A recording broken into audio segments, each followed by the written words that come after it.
in the Florida Derby. Northern Dancer in front. Northern Dancer the winner by 1 lane.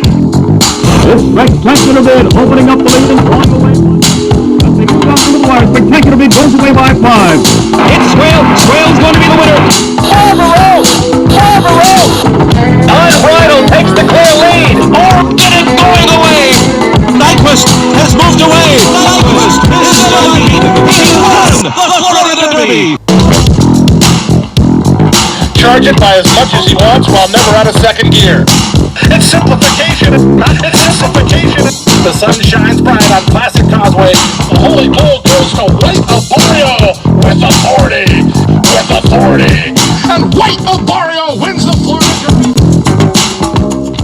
Courtland Simmons with you here at the CS Racing Report, and this is the more composed Men in Black. It's Will Smith without the slap, and we come to you in black and blue with the 2022 review of the Florida Derby, won by White Abarrio by a length and a quarter over the Todd Pletcher-trained Charge It, who was a length in front of Simplification, who was 3.5 lengths in front of Papacap. And as you see the order of finish, of course, the shocking part of that is the horse that finished last, Classic Causeway. We knew there might be some chinks in his armor, but I don't think anyone imagined, he would sink into the abyss in the manner that he did after establishing or trying to set the pace in this race, in which Simplification actually used some stalking, pressing tactics. He went a little faster than what was expected in this race, but I do think down the road it will serve him well if he's fit enough to go the 1.25 miles, if at the least, if nothing else, he can establish position in a race in which circumstantially, he probably will be in the middle of the pack because there's going to be a lot of speed in the Kentucky Derby. But if it's a little bit moderate to slow,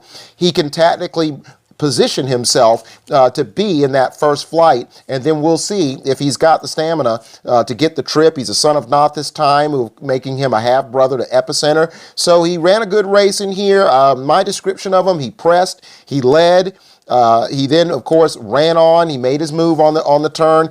Clear third, ran a pretty good race as White Abarrio swept by him. I thought it was a pretty good performance, one you can build on in 5 weeks. Charge It, the runner-up, he was 4th all the way around there. I don't think he, wanted to be there. I think he wanted to be on the lead, but on the other hand, this was a good education for him to be able to rate in this race. Whether he was successful, 100% successful in doing that, I think Todd Pletcher and his rider would have to articulate those issues, but he was 4th, made a bid on the 3 furlong mark, 3.5 furlongs out, lost ground to White Abarrio. I think that's what made the difference in the race, as much or more so than him shifting in the stretch once he made his move down the straight. But he was a good second in this race, which transitions me into the winner, who was 3 wide, tracked very, very nicely, wasn't in a rush to get in the lead. 3.5 furlongs out, he made his bid, and he separated. He was able to create a little margin on Charge It, accelerated nicely in the lane, won pretty comfortably. He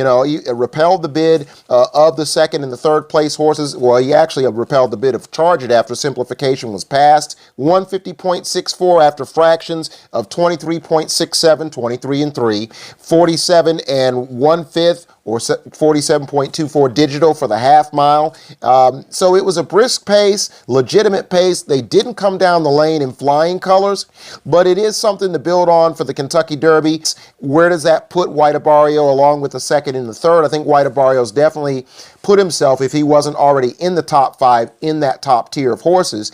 And from there, of course, you can, calculate as to whether you think he's the best horse, whether you want to project him to be that on Derby Day. So I think overall, it was a solid performance, if not spectacular, by the winner. I think the second and the third ran very well in here. We're certainly going to break down where they fit, particularly after the other preps. The final preps are run. I think we'll have a better assessment of where they stand. But these Florida horses look pretty good. Classic Causeway got exploited in moving to the other part of the state and running against better competition. I think for him, along with Papacap, I think they are prime contenders maybe for the Pat Day Mile. Maybe you even run Classic Causeway on turf, not because he's a complete failure on the dirt. He may even still run in the Kentucky Derby, but we all know he's by Giants Causeway. That's an option, whether it's in the short or the long term for him. But obviously the alternative for the last place finisher and the 4th, along with a few others, maybe the Pat Day Mile. That's a race that I think some other 3-year-olds we're going to talk about could plug into.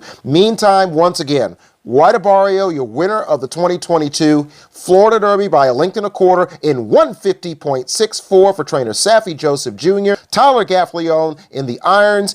Again, we'll recap and preview some more Derby preps as we go down this ever-winding road to the Kentucky Oaks and the Kentucky Derby right here at the CS Racing Report. They're into the stretch of the Florida Derby. Here is a superstar. This spectacular bid opening up. The sun shines bright on Classic Causeway. And it's time to respect the law. It is the law. And White Barrio wins the Florida Derby for Saffie Joseph Jr.